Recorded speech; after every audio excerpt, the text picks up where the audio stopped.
Bismillahirrahmanirrahim. Assalamualaikum warahmatullahi wabarakatuh. Terima kasih kerana bersama kami dalam Bicara Naratif pada malam ini di saluran berita RTM dan juga di saluran TV1. Alhamdulillah, tidak kurang daripada 7 hari ataupun lebih daripada 7 hari saja lagi kita akan menyambut Hari Aidilfitri. Tetapi untuk siaran Bicara Naratif pada malam ini cukup istimewa kerana kita akan memperkatakan tentang satu perspektif dan juga satu perbualan yang baru, iaitu kita nak bercerita tentang pertubuhan dan bagaimana proses pendaftaran pertubuhan serta objektif persatuan dan juga pertubuhan itu dapat dilaksanakan dan juga ditamsilkan secara menyeluruh. Saya suka untuk memulakan bicara nanti pada malam ini dengan mengambil takrifan daripada Akta Pertubuhan 1966 yang memberi takrifan dan juga konotasi pertubuhan, iaitu termasuklah mana-mana kelab, syarikat, perkongsian atau persatuan tidak kira apa jua jenis atau tujuannya, sama ada sementara ataupun kekal yang mengandungi 7 orang atau lebih. Jadi ini merupakan takrifan secara asas bagi apakah maksud pertubuhan itu. Sudah pasti ia dikawal sedia dan juga proses pendaftaran perlu melalui Jabatan Pendaftaran Pertubuhan Malaysia ROS ataupun JPPM. Untuk bercakap lebih lanjut pada malam ini, saya maaf hati untuk bersama dengan Yang Berusaha Tuan Haji Jasri bin Kasim, Ketua Pengarah Jabatan Pendaftaran dan Pertubuhan Malaysia JPPM. Assalamualaikum, selamat malam Tuan Haji, apa khabar? Selamat berpuasa. Alhamdulillah bersua kembali Tuan Haji.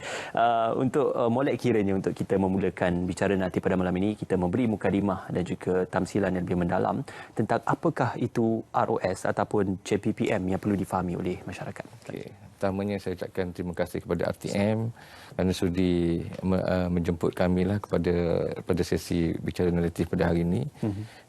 Dan sangat baik kalau saya menceritakan sedikit tentang Jabatan Pendaftaran Pertubuhan Malaysia. Biasanya orang kenal ROS sebagai ROS lah. Kalau sebut Jabatan Pendaftaran Pertubuhan Malaysia ni jarang orang tertanya-tanya. Sebenarnya apa yang menyebabkan ROS ini wujud? Kita berpunca daripada Perlembagaan Persatuan itu sendiri. Di mana setiap warga negara di Malaysia mempunyai hak untuk berpersatuan. Seperti mana yang dinyatakan dalam perkara 10/1/C Perlembagaan Persatuan kita. Dan sebab itulah kita wujud untuk mendaftar pertubuhan. Yang keduanya dinyatakan juga dalam perkara 10/2/C Perlembagaan Persatuan yang menetapkan supaya dikenakan sekatan jika perlu. Mustahak bagi kepentingan keselamatan negara, ketentraman awam dan juga akhlak. Maknanya di situ juga merupakan salah satu kenapa Jabatan Pendaftaran Pertubuhan ini diwujudkan. Dan kita telah ditugaskan untuk mentadbir dan melaksanakan Akta Pertubuhan 1966. Dinyatakan dengan jelas peranan dan fungsi jabatan itu sendiri. Disebutkan oleh Tuan Haji juga bukan saja untuk tujuan-tujuan pendaftaran, tetapi pertubuhan pendaftaran juga adalah untuk menguruskan dan juga menguatkuasakan undang-undang di bawah Akta Pertubuhan 1966. Dalam takrifan ini juga bukan saja takrifan pertubuhan diberikan, tetapi takrifan parti politik juga turut diberikan. Makanya kerangka definisi kepada bidang kuasa pertubuhan ataupun pendaftaran pertubuhan Malaysia ini, ROS ini cukup luas. Jadi boleh dikongsikan bagaimana bidang kuasa yang akan diselaraskan oleh ROS? Secara mudah untuk saya jelaskan fungsi ROS. Kalau kita lihat, biasanya orang awam membayangkan ROS ini hanya mendaftar. Mendaftar pertubuhan, menolak, membatal pertubuhan. Tetapi saya berikan 3 fungsi utama. Yang pertamanya dari segi pendaftaran itu sendiri, mana permohonan baru, pindaan kepada maklumat pertubuhan, kemudian tu pindaan kepada AJK dan sebagainya. Itu melibatkan pendaftaran. Yang keduanya ialah kawal selia, pematuhan. Sebab kita mendaftar pertubuhan dan kita perlu memantau, mengawal selia supaya pertubuhan ini tidak lari daripada matlamat yang telah ditetapkan. Dan yang ketiga ialah pemekasaan. Kita juga ada fungsi pemekasaan untuk memastikan pertubuhan dekat Malaysia ini sebagai satu pertubuhan yang mempunyai pengurusan yang profesional, mempunyai kualiti dan piawaian tertentu. Jadi kita 3 fungsi ini sangat penting kepada ROS. Apakah boleh terjadi kes-kes yang mana sesuatu pertubuhan itu boleh dibatalkan ataupun sesuatu pertubuhan itu boleh untuk diharamkan pertubuhannya kerana melanggar undang-undang ataupun kerangka undang-undang yang sedia ada? Secara umumnya kalau sesuatu pertubuhan itu dibatalkan mungkin ada sebab-sebabnya. Ya. Antara yang paling banyak kita temui pertubuhan itu dia melanggar matlamat. Okey. Perwujudan pertubuhan tersebut pertama. Yang kedua dia melanggar perlembagaan dia sendiri. Okey. Ini dia berlakulah mungkin salah guna kuasa di peringkat pemilihan sebagainya. Yang ketiganya dia melanggar akta pertubuhan itu sendiri sebab setiap pertubuhan dia mempunyai tanggungjawab yang telah ditetapkan dalam akta kita. Dan ketiganya, yang keempatnya mungkin disebabkan oleh berlakunya pertikaian. Ini pun antara perkara yang sering berlaku dan sekiranya ada pertikaian, ROS akan mengambil tindakan untuk membatalkan pertubuhan tersebut. Dalam Seksyen 7 Akta Pertubuhan 1996 ada disebutkan tentang pendaftaran dan penolakan pendaftaran oleh pendaftar. Adakah ini juga turut menyentuh tentang objektif pendaftaran dan juga tujuan pendaftaran sekiranya sesuatu pertubuhan ataupun sesuatu kelab dan juga persatuan itu melanggar objektif pertubuhan asalnya sendiri? Betul. Ini dinyatakan dalam Seksyen 7 itu kalau misalnya satu pertubuhan itu dia meletakkan matlamatnya A, tapi dia buat B. So dia dianggap melanggar matlamat pertubuhan itu sendiri. Dan di peringkat kita juga kita akan meneliti matlamat-matlamat yang telah ditetapkan oleh pertubuhan itu sama ada ianya mempunyai orang kata unsur-unsur yang boleh mengancam keselamatan negara contohnya, ataupun mengganggu ketenteraman awam, ataupun objektifnya mungkin membawa budaya-budaya yang tak sesuai dengan negara kita. Jadi kita akan batalkan ataupun kita tolak permohonan itu. Dan ada juga setengahnya kita nampak tidak ada perkara yang ketara dari segi keselamatan dan sebagainya, tetapi mungkin dia bercanggah dengan dasar kita, dasar negara contohnya. Kalau pertubuhan itu katanya keahliannya dia melibatkan kanak-kanak umur 8 tahun hingga sekian tahun. Tapi dalam kita merasakan kalau mereka melibatkan kanak-kanak dalam pertubuhan tersebut, kemungkinan pendaftar merasakan bahawa kemungkinan dia boleh menggugat ataupun menggugat kebajikan kanak-kanak itu sebab kanak-kanak ini di bawah akta kanak-kanak. Jadi kita bimbang kalau mereka terlibat dengan persatuan pertubuhan di peringkat kecil mungkin mengganggu peranan mereka sebagai kanak-kanak lah. Itu yang kita pertimbangkan. Okey. Maknanya untuk menjadi ahli itu mesti memenuhi syarat-syarat legal age ataupun usia yang dibenarkan? Walaupun tidak dinyatakan dalam akta kita berapa limitasi umur, tetapi secara umumnya setiap pertubuhan ini akan keahliannya adalah mereka yang 18 tahun ke atas. Okey. Ada yang pertubuhan faedah bersama contohnya ditetapkan umur 16 tahun. Tapi penglibatan 16 tahun ini dia perlu mendapat concern ataupun kebenaran penjaga ataupun ibu bapa. Ini antara kita lihat kita lebih mengutamakan mereka yang dah di peringkat dewasa 18 tahun ke atas. Okey. Bercakap tentang tujuan ataupun objektif pertubuhan itu, saya ingin mengkorelasikan tentang mungkin ada beberapa isu yang turut dibangkitkan tentang ada pertubuhan NGO yang berselindung di nama NGO tetapi menjalankan kerja-kerja politik ataupun kerja-kerja tidak bersangkut paut dengan tujuan asal pertubuhan NGO itu sendiri. Jadi adakah itu dianggap sebagai menyalahi objektif dan tujuan asal pertubuhan NGO tersebut? Dia kalau sesuatu pertubuhan itu dia lebih matlamatnya kebajikan contohnya, walaupun kita kadang-kadang tu kita tahu bahawa pertubuhan itu merupakan mungkin salah satu platform yang digunakan oleh politik untuk memberi perkhidmatan contohnya. Tetapi kalau pertubuhan itu memang tugasnya untuk menjalankan aktiviti kebajikan contohnya, dia boleh meneruskan aktiviti tersebut, dia tidak dianggap menyalahi. Tetapi apabila dia sebuah pertubuhan kebajikan tetapi dia membawa elemen-elemen politik waktu dia melakukan aktiviti itu, kempen dan sebagainya, jadi itu dianggap menyalahi matlamat pertubuhan itu sendiri. Okey. Ini juga kita nak bercerita tentang proses bagi permohonan pendaftaran itu. Kebiasaannya, mungkin berapa lama proses ataupun apakah antara prosedur-prosedur asas yang diperlukan untuk memastikan pertubuhan itu boleh didaftarkan ataupun layak untuk didaftarkan, dan siapa yang boleh memberikan kebenaran untuk pendaftaran tersebut?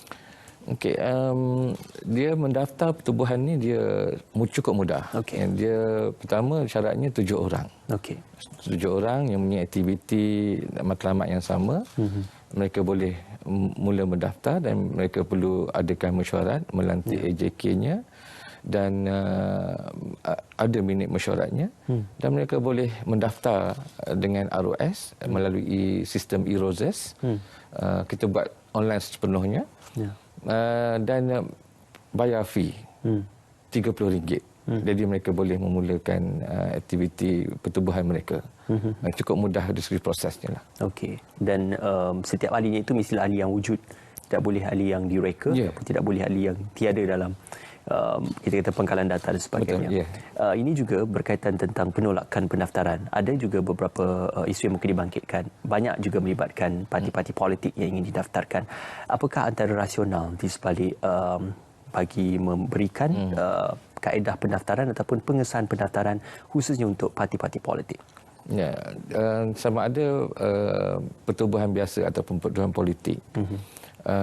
Antara faktor-faktor yang kenapa kita tolak pendaftarannya, pertamanya dia tidak mematuhi aturan-aturan atau perlembagaan yang telah ditetapkan dalam jadual 1 Akta Pertubuhan 1966. Dari segi editorialnya contoh, berlaku mungkin rujukan-rujukan yang dibuat kepada setiap fasal dalam perlembagaan itu tidak selari contohnya.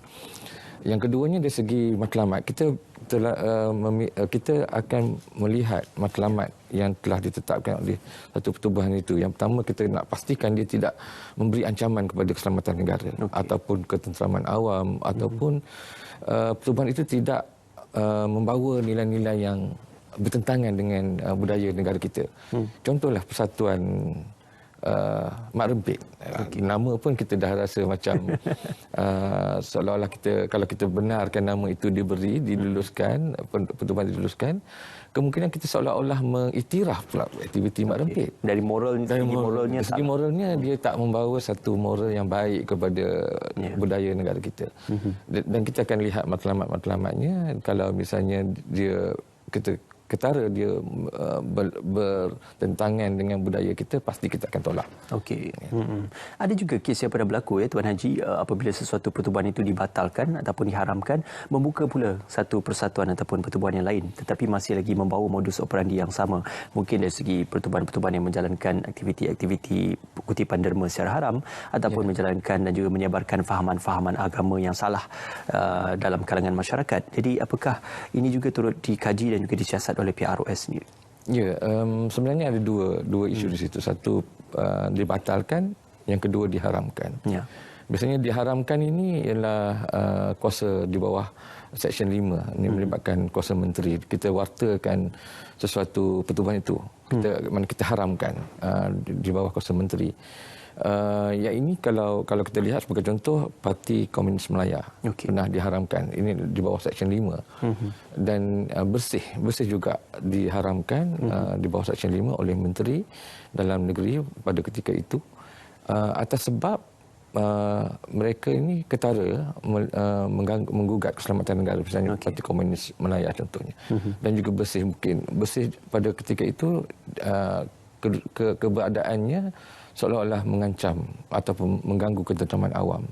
So dia diharamkan. Bagi yang banyak pertubuhan-pertubuhan yang dibatalkan ni, biasanya pembatalan itu ada berlaku di peringkat ROS. Maknanya pertamanya mereka ini tidak lagi mematuhi peraturan-peraturan yang ditetap di bawah akta. Kita akan batalkan. Dan juga faktor-faktor yang kita lihat dari segi juga kalau ada elemen keselamatan ataupun elemen mengganggu ketenteraman awam ataupun yang membawa nilai yang bertentangan dengan nilai budaya kita, kita akan batalkan. Dan kita juga biasanya membatalkan pada pertubuhan yang kita dapati ada juga pertubuhan yang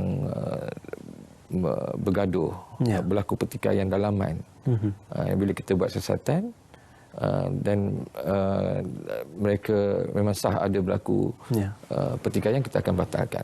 Dan pertubuhan-pertubuhan yang dibatalkan ini tidak boleh lagi menjalankan apa aktiviti selepas dibatalkan. Kalau mereka melaksanakan aktiviti di atas nama pertubuhan yang dibatalkan, mereka dianggap menyalahi undang-undang di bawah Seksyen 41 Akta Pertubuhan, dan mereka boleh dikenakan denda ataupun penjara, kedua-duanya sekali. Okey, dalam isu dibatalkan atau diharamkan itu, apakah apabila ingin membina atau membentuk pertubuhan baru, logo yang sama atau seakan-akan sama boleh digunakan? Selepas dibatalkan, of course mereka tak boleh menggunakan nama yang sama. Okey.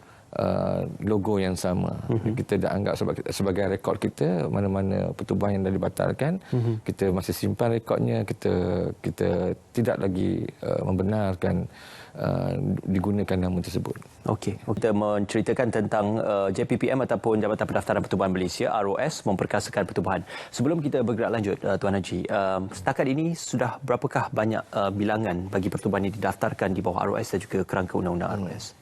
Sekarang ni kalau ikut data yang kita ada, pertubuhan yang kita daftar lebih kurang 171,111 dan lebih kurang 93,376 merupakan NGO, dan 77,735 adalah parti politik. Parti politik ni induknya 65. Kita ada 65 parti politik yang berdaftar sekarang ni, dan selebihnya merupakan cawangan-cawangan, sebab setiap satu cawangan itu didaftarkan sebagai satu pertubuhan. Itu yang kita nampak banyak parti politik itu. Okey. Ini juga mungkin banyak dibangkitkan apabila ada beberapa isu tentang parti politik yang ditolak permohonan pendaftarannya, tetapi sebenarnya ada banyak lagi permohonan pendaftaran yang ditolak oleh pihak ROS atas beberapa sebab-sebab teknikal. Mungkin boleh dikongsikan secara lanjut, Tuan Haji. Kita purata permohonan setahun kita dapat lebih kurang 10 hingga 14,000 permohonan pertubuhan. Kalau parti politik sekarang dalam permohonan yang masih dalam peringkat permohonan ialah 100 lagi parti politik yang dibuat untuk permohonan pendaftaran. Sebenarnya daripada jumlah tersebut hampir 30% lebih kurang kita tolak disebabkan mungkin dari segi tidak memenuhi ataupun tidak teratur dari segi aturan-aturan perlembagaan dia, ataupun mungkin faktor-faktor yang kita rasakan memang mereka tidak boleh mendaftar pertubuhan tersebut. Maknanya bukannya satu ataupun dua yang kita tolak, tapi banyak juga yang kita tolak. Okey. Muafakat nasional ketika ini pun masih belum didaftarkan atas beberapa sebab juga, Tuan Haji?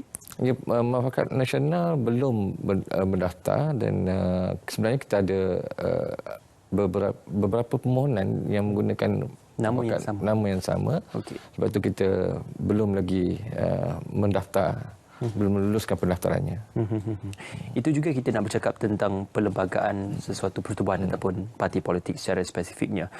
Sudah pasti AGM ataupun Mesyuarat Agung perlu dilakukan, pemilihan juga perlu untuk dilakukan, malah penyata kewangan setiap tahun juga perlu untuk diserahkan dan juga diberikan secara pendokumentasiannya.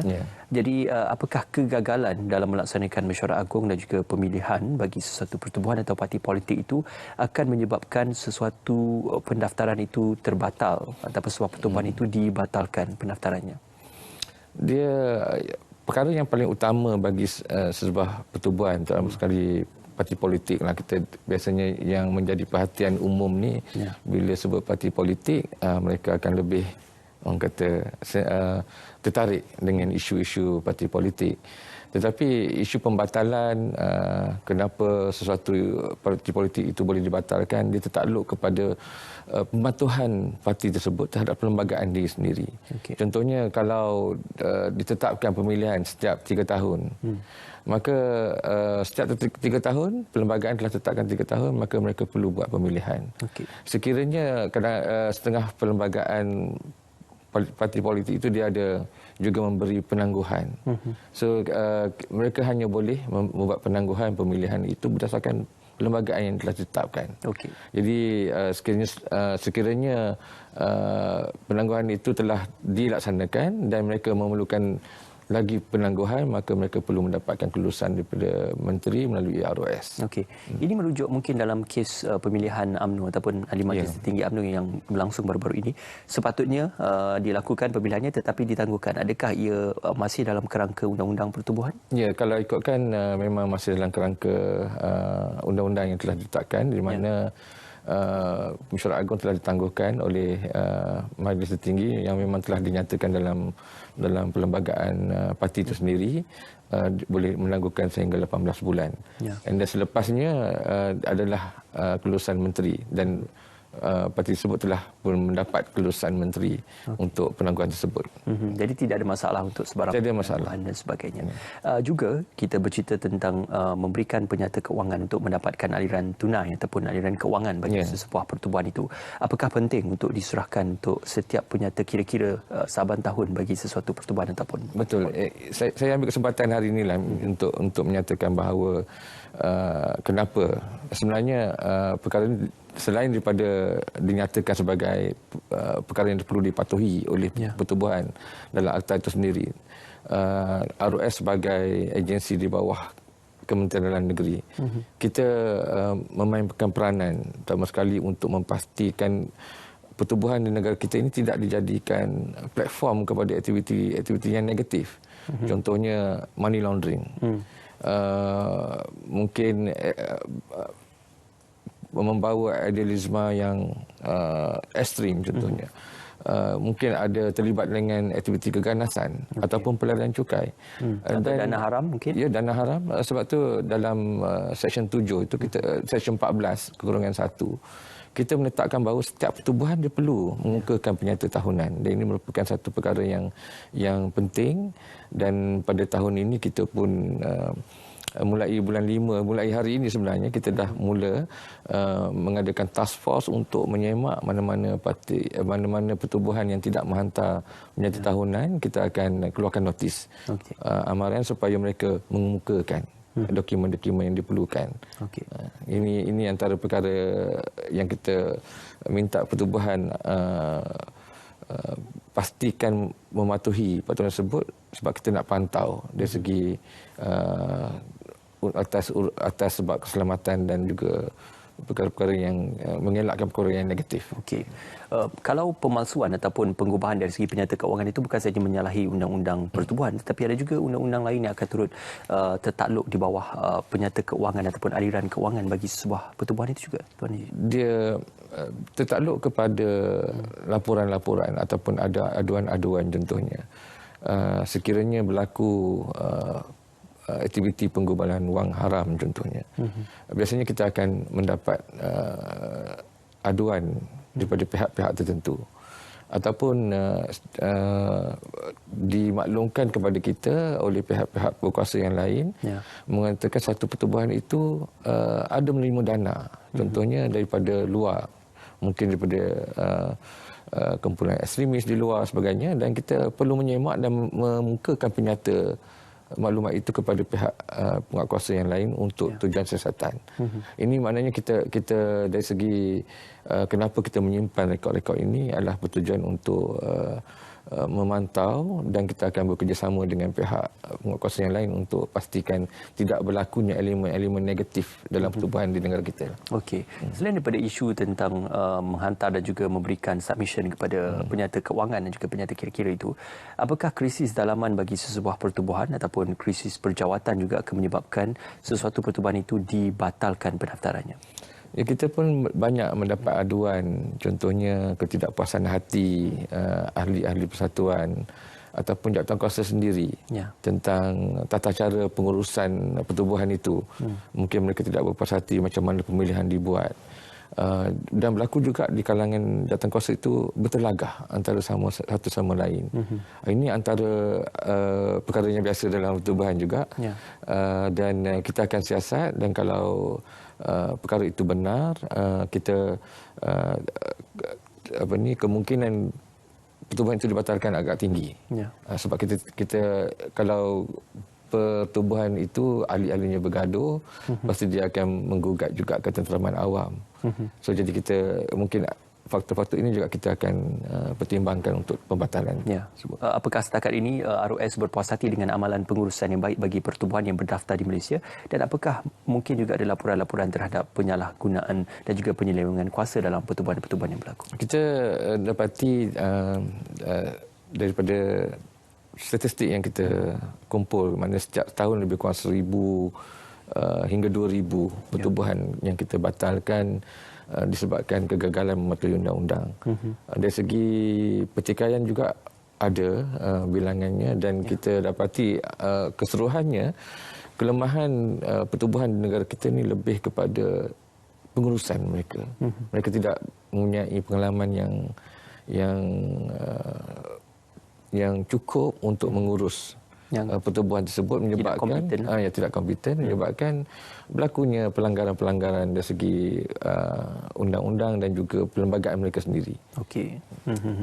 Apakah dalam hal pelanggaran undang-undang itu ada beberapa rayuan yang boleh dibuat dan juga dikemukakan untuk memastikan agar sesuatu pertubuhan itu tidak terus dibatalkan apabila kita melaksanakan tujuan hearing dan juga pendengaran di mahkamah dan sebagainya? Kita dari segi pembatalan, proses pembatalan ini bukanlah kita hari ini kita dapati satu pertubuhan itu telah melanggar undang-undang, dia terus batalkan. Kita ada proses-proses dia. Okey. Di mana kita keluarkan dulu notis 14.2. Maknanya kita meminta supaya pertubuhan itu sama ada mengukakan apa-apa dokumen yang diperlukan, memenuhi kehendak-kehendak akta itu, ataupun kita kalau bergaduh kita bagi dia masa untuk menyelesaikan pertikaian itu. Kalau misalnya mereka gagal, kita akan buat penggantungan sementara di bawah Seksyen 14.5, dan kita akan memberi masa untuk pertubuhan itu dalam tempoh 30 hari untuk mengemukakan apa-apa dokumen yang diperlukan ataupun menyelesaikan isu dalaman mereka. Dan kalau mereka gagal juga, barulah kita akan keluarkan notis 13.1 untuk pembatalan. Ini prosesnya agak panjang. Mereka mempunyai ruang yang cukup untuk membetulkan ataupun mematuhi kembali undang-undang yang ditetapkan. Sekurang-kurangnya penyataan sebab dan juga jawapan di pihak mereka juga perlu untuk dikemukakan secara bertulis dan juga secara pendokumentasian. Pertubuhan 1966 tidak kira parti politik, kelab persatuan ataupun pertubuhan, semuanya tertakluk di bawah undang-undang yang dikawal sila dan juga dirangka di bawah Akta Pertubuhan 1966 dan juga digerakkan oleh Jabatan Pendaftaran Pertubuhan Malaysia JPPM ataupun dikenali sebagai ROS. Tuan Haji, tadi kita banyak bercerita tentang faktor-faktor teknikal dan juga gerak-geri teknikal untuk memastikan suatu pertubuhan itu boleh dibatalkan ataupun perkara undang-undang yang perlu dipatuhi. Tetapi ada juga beberapa usaha-usaha JPPM untuk memperkasakan pertubuhan dan digerakkan oleh JPPM dan juga ROS sendiri. Apakah antara usaha yang sedang, telah dan juga akan direncana dan juga dirangka oleh JPPM? Dari segi oleh kerana bila saya sebut tadi yang peringkat awal lebih kepada pematuhan, itu merupakan salah satu yang kita masukkan dalam plan strategik Jabatan Pendaftaran Pertubuhan Malaysia 2021-2025, di mana kita memperkukuhkan kawal selia dan penguatkuasaan. Kita ada juga satu lagi trust yang kita masukkan dalam plan strategik kita, di mana kita memperkasakan, memperkukuhkan pertubuhan itu sendiri. Jadi yang ini kita rancang untuk tempoh 5 tahun, di mana kita cuba untuk mengangkat peranan pertubuhan itu sebagai orang kata third executive arm dalam penyampaian perkhidmatan kepada keperluan sasar masyarakat. Maknanya selain daripada kerajaan, swasta, sepatutnya NGO juga antara pihak eksekutif yang memberi perkhidmatan kepada masyarakat. Bagaimana terjemahan perilaku ataupun modus operandi yang disebutkan oleh Tuan Haji apabila NGO sebagai eksekutif yang akan mendampingi gerak-geri dan juga perkhidmatan yang disediakan oleh kerajaan? Apakah dalam hal ini NGO juga akan turut memberikan agihan sumbangan bantuan khususnya dalam kita mendepani krisis dan pandemik? Ya, sebahagiannya, dan kita menerapkan konsep society empowerment, di mana kita nak melihat macam bagaimana pertubuhan di dalam negara kita ini memberi sumbangan kepada komuniti. Contohnya kita adakan program di Kuala Lumpur baru-baru ni. Kita mengumpulkan NGO yang berkait rapat dengan kumpulan asnaf dan juga anak yatim contohnya. Dan kita kenal pasti kumpulan sasalnya, dan NGO ini akan membantu mereka. Ada setengahnya asnaf ni dia ada produk untuk dihasilkan, tetapi tidak ada tempat platform untuk pemasaran. Jadi NGO ni akan bantu. Maknanya kita juga libatkan juga jentera kerajaan, yang mana mereka ini boleh menyalurkan bantuan kepada kumpulan asnaf. Dan mana NGO ini dia akan mengenal pasti kumpulan sasar, dan dia akan menghubungkan antara kumpulan sasar dengan jentera kerajaan, dan NGO ini berperanan untuk membuat follow up kepada follow through kepada program-program yang telah diberikan kepada kumpulan sasar. Jadi maknanya biasanya jentera kerajaan dia hanya menyalurkan, tetapi mungkin dari segi follow up-nya mungkin terhad. Jadi NGO yang berada dalam kalangan masyarakat akan membantu kerajaan untuk membuat follow up kepada program-program yang telah dibuat. Makanya yang boleh digambarkan peranan NGO ini juga sebagai orang tengah dalam memperkasakan dan juga memperhebatkan lagi inisiatif dan juga gerak-geri serta gerak kerangka oleh kementerian dan juga jabatan kerajaan, Tuan Haji. Ya, betul. Sebab kadang-kadang tu kita tak nampak pada mulanya. Contohnya saya pergi ke Kedah dan saya berjumpa dengan Persatuan Teater Alustar.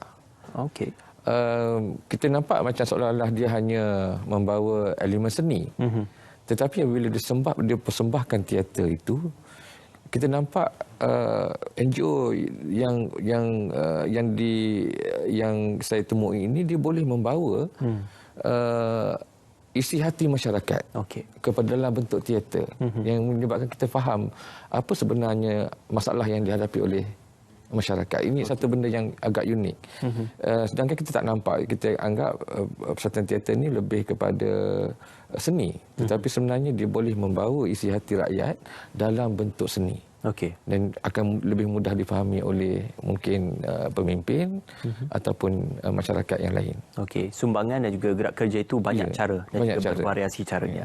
Berlanjutan daripada apa yang disebutkan oleh Tuan Haji tadi, apabila pihak NGO dan juga jabatan kerajaan saling membantu untuk mencapai objektif dan juga tujuan gerak kerja yang akan dilaksanakan, saya teringat apabila program pemangkasan komuniti yang digerakkan oleh NADMA juga turut mendapat sambutan daripada NGO di setiap negeri untuk memberikan, kita kata, sokongan terhadap apa yang dilaksanakan oleh pihak NADMA dan juga pihak kementerian. Jadi ini juga merupakan salah satu daripada dokongan yang diterjemahkan ataupun yang diberikan contoh untuk kerjasama antara NGO dan juga jabatan kerajaan. Seperti mana yang saya katakan tadi, jumlah NGO yang ada di Malaysia ada 93,000. Yang kita nampak bergerak dengan NADMA, bergerak di bawah Kementerian Pengandaran Wanita, bergerak di bawah kementerian-kementerian tertentu. Mereka mungkin lebih bergerak secara silo. Sedangkan kita masih mempunyai banyak NGO yang kita boleh gerakkan, dan kalau kita boleh gabungkan mereka ini, saya rasa gerak kerja untuk membantu kumpulan sasar, masyarakat yang menghadapi kesusahan waktu ini lebih banyak yang kita boleh buat. Jadi sebab itu dalam tahun ini kita ada merancang program Hyper, Himpunan Pertubuhan Kebangsaan. Biasanya kita akan buat dalam bulan 9 sebagai sambutan hari pendaftaran pertubuhan, tetapi dia sebagai sekadar event. Kita nak sesuatu program yang ada outcome-nya. Kita melihat ini satu keperluan, mana kita kumpulkan NGO dan kita pastikan bila mereka berkumpul, mereka boleh memberi bantuan bermanfaat kepada masyarakat. Ini yang approach yang kita gunakan pada tahun ini.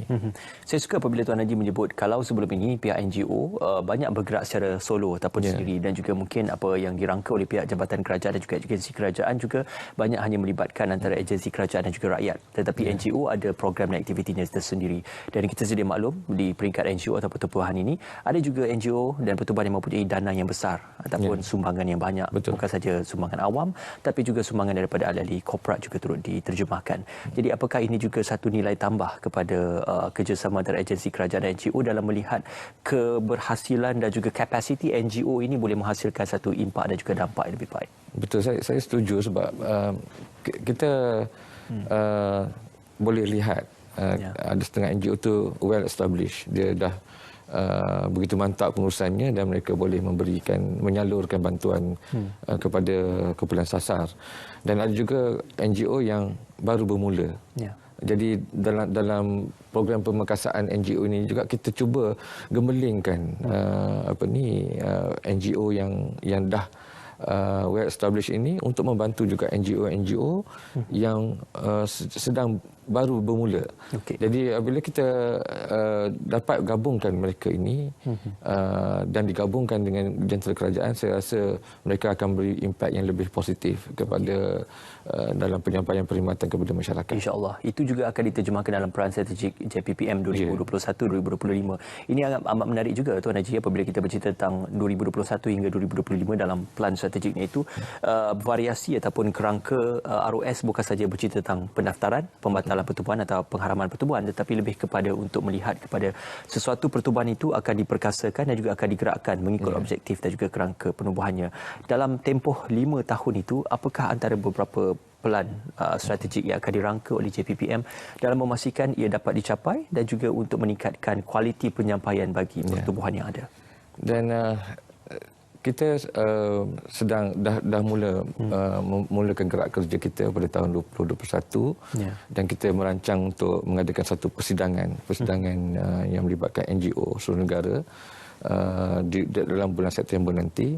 Dan sebelum kita mencapai satu resolusi pada September nanti, kita akan banyak program-program round table discussion, kita akan buat town hall, kita akan buat forum bersama-sama dengan NGO sebab kita nak kenal pasti apa isu utama NGO di Malaysia, sebab kita nak pada satu tahap itu kita kita akan pastikan NGO di Malaysia ini mempunyai standard tertentu. Mereka ini mestilah profesional, cekap, mengurus dan berjaya atau memberi manfaat kepada kumpulan sasar. Itu satu benda yang kita akan mulakan, dan kita yakin sampai input yang kita dapat daripada pertubuhan dalam persidangan ini nanti, kita akan bentuk satu pelan transformasi kepada pertubuhan di negara kita. Apakah latihan dan juga training secara berfokus akan turut diberikan? Kita memang sebelum kita ada beberapa program seperti outreach, tapi kita jenamakan sebagai Roscare, hashtag Roscare, di mana kita akan beri latihan dalam sekali dari segi pengurusan pertubuhan itu sendiri, sebab kita nampak ada kelemahan di situ, tak kisahlah pengurusan dari segi manajemen, kepimpinan, juga pengurusan yang melibatkan keuangan dan juga pada pengurusan pematuhan undang-undang itu sendiri. Kita ada beberapa peringkat Roscare yang kita buat. Pertama sekali, yang pertamanya untuk pertubuhan yang baru. Yang mereka nak memohon baru, kita akan berikan penjelasan supaya apabila mereka mengukakan permohonan itu, mereka mengukakan permohonan yang lengkap, supaya tidaklah ditolak begitu saja. Yang keduanya, kita nak bila dah lulus tu, kita akan beri basic dari segi pengurusan dalam pengurusan pertubuhan itu sendiri kepada ahli jawatankuasanya. Dan kita juga akan memberikan latihan-latihan yang advance dari segi pengurusan keuangan dan sebagainya, supaya pengurusan di peringkat pertubuhan di Malaysia ini lebih teratur. Ini yang kita harapkan. Dan kita juga akan memberikan juga latihan-latihan ataupun kita akan buat refresh kepada pertubuhan-pertubuhan yang dah mula nampak mungkin dia mula melanggar. So kita akan beri macam peringatan dan kita akan panggil mereka untuk kembali pastikan pengurusan pertubuhan itu akan lebih teratur. Ini yang kita buat sepanjang 5 tahun ini. Kita akan hasil daripada itu, apa yang ingin saya kaitkan mungkin agak jauh, tetapi mungkin kita boleh katakan input yang dibawa dan juga kesan yang dibawa oleh pertubuhan ini boleh memungkinkan satu pertumbuhan sektor ekonomi yang lebih baik. Apabila struktur pertubuhan yang lebih baik, sumbangan pertubuhan dalam sektor sosioekonomi masyarakat lebih baik, malah keuntungan dan keberhasilan pertubuhan yang lebih baik melalui sistem penyampaian yang lebih teratur. Jadi apakah Tuan Haji melihat ini satu perkara dan juga perspektif untuk untuk kita menilai dampaknya kepada negara dan juga sektor ekonomi negara juga. Betul, sebab kita lihat sebenarnya kalau ada elemen ekonomi ataupun orang kata kita nampak circle of ekonomi dalam pertumbuhan itu sendiri. Kalau kita kumpul semua pertumbuhan negara kita ni, kalau dari segi nilai dia bernilai lebih kurang 100 bilion contoh. Dari segi perbelanjaan lebih kurang dalam 16 bilion perbelanjaan dan pendapatan dalam 14 bilion. Kita nampak ada pergerakan ekonomi dalam kita punya aktiviti pertumbuhan dekat Malaysia ini berdasarkan kepada data penyata kewangan yang kita terima. Bila kita buat analisis melalui Roses tu, kita nampak ada elemen itu. Dan pastinya dengan aktiviti pertumbuhan ini kita apabila dia lebih cekap, saya rasa mungkin di peringkat perbelanjaan dan peringkat pendapatan tu akan lebih seimbang dan kita akan nampak dia akan memberi kesan kepada ekonomi dan juga masyarakat. Ini yang sebab tu kita rasa kita amat perlu pertumbuhan di Malaysia ini kita memiliki pengurusan yang baik. Dan mereka mestilah profesional dalam mengurus pertumbuhan itu sendiri. Ya, insya-Allah dalam tempoh 5 tahun itu mungkin kita akan melihat keberhasilan dan juga kebergantungan pertumbuhan itu dalam kita melihat dampaknya kepada industri ekonomi negara juga secara keseluruhannya. JPPM ataupun Jabatan Pendaftaran Pertubuhan Malaysia ataupun dikenali sebagai ROS ke arah memperkasakan pertumbuhan. Tadi kita banyak bercerita aktiviti dan juga pelan strategik ROS yang dirangka dalam tempoh 5 tahun ini. Selain daripada apa yang dilaksanakan dan juga digagaskan oleh pertubuhan, ada juga yang ingin bertanya, apakah pertubuhan ini boleh menjalankan sebarang bentuk aktiviti perniagaan malah untuk kutipan dana-dana awam yang mungkin akan diterjemahkan dalam pemberian sumbangan dan sebagainya, Tuan Haji? Okey, dalam akta kita tidak dinyatakan secara khusus sama ada pertubuhan itu boleh mengutip sumbangan sebagainya, tetapi dia tertakluk kepada perlembagaan pertubuhan itu sendiri sebab dalam aturan perlembagaan itu kita meletakkan dia mesti declare apa sumber pendapatan dinyatakan dalam perlembagaan pertubuhan itu sendiri secara jelas. Maknanya kalau misalnya kebiasaannya sumber keuangannya ialah yuran ahli, sumbangan orang ramai, bila nyatakan begitu maknanya mereka boleh menerima sumbangan orang ramai dan juga beberapa aktiviti ekonomi contohnya. Itu bila dinyatakan secara begitu maknanya mereka boleh menjalankan aktiviti kutipan ataupun menjalankan aktiviti ekonomi. Dan kelulusan untuk mendapatkan itu bukanlah dengan ROS lah, kita tidak ada kuasa untuk memastikan yang membenarkan mereka memungut ataupun mendapatkan bantuan, tetapi lebih kepada kaedah mereka ataupun cara mereka untuk mendapatkan sumbangan tersebut. Kalau sumbangan rumah ke rumah, mereka perlu mendapatkan kelulusan polis contohnya. Kalau derma-derma kebajikan yang melibatkan surau ataupun tahfiz sebagainya, majlis agama, itu dia adalah pihak-pihak tertentu yang akan memberi kebenaran untuk demikian. Ini mungkin kesempatan untuk kita menyimpulkan bicara kita pada malam ini. Sekecil-kecil persatuan ataupun kelab dan juga persatuan, sama ada yang berada di institusi pendidikan ataupun institusi swasta, NGO dan sebagainya, sehinggalah kepada sebesar-besar persatuan dan juga pertubuhan itu sendiri, perkara-perkara yang perlu dipatuhi dan juga nasihat Tuan Haji mewakili ROS terhadap pematuhan kepada standard pendaftaran pertubuhan dan juga undang-undang pertubuhan itu, Tuan Haji. Pertamanya, kalau untuk pesanan kepada rakyat Malaysia lah, maknanya kalau misalnya mereka bergerak di bawah satu pertubuhan, pastikan pertubuhan itu berdaftar.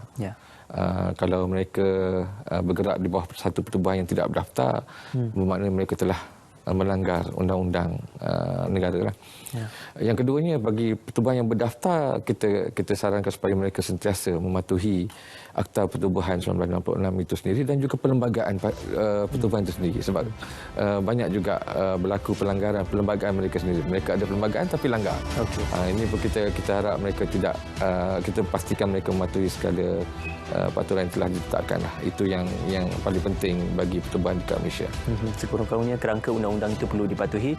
Sikit perkongsian daripada Tuan Haji juga, dan juga terima kasih kerana bersama kami pada malam ini. Alhamdulillah dapat kita memberikan tamsilan dan juga kerangka lebih baik serta seluruhan lebih mendalam terhadap bagaimana ROS ataupun Jabatan Pendaftaran Pertubuhan Malaysia JPPM dalam rangka Pelan Strategik 2021-2025 dalam memastikan memperkasakan pertubuhan dapat dilaksanakan dan juga dicapai objektifnya. Terima kasih kepada Yang Berusaha Tuan Haji Jasri bin Kasim, Ketua Pengarah Jabatan Pendaftaran Pertubuhan Malaysia JPPM ataupun ROS, kerana berada bersama dengan kami dalam bicara naratif pada malam ini. InsyaAllah kita harapkan agar dengan kuasa yang dimiliki oleh pertubuhan dan juga kerjasama antara pertubuhan dan agensi kerajaan dapat menghasilkan dan juga melaksanakan visi dan misi kerajaan yang lebih baik di bawah pentadbiran Perkhidmatan Nasional khususnya untuk memastikan aspek dan juga aktif ini dapat dicapai. Terima kasih kerana bersama kami. Dengan itu kami tinggalkan anda dengan Assalamualaikum dan selamat malam. Assalamualaikum.